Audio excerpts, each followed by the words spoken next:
no es tracta ni tan sols només de, en el cas de, per exemple, la producció artística, saber a qui li hem de pagar els royalties del quadre o a qui hem d'atribuir l'autoria d'aquella obra.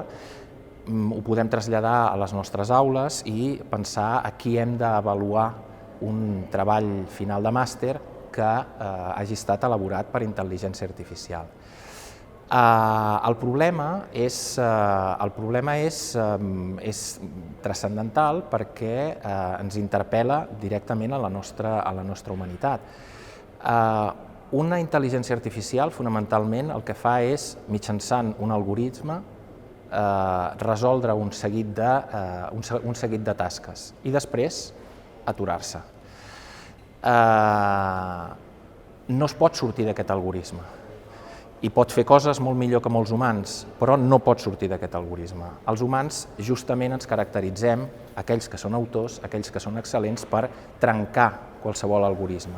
Per tant, es tracta de dos elements que actualment conviuen, però que no són comparables ni són substituïbles.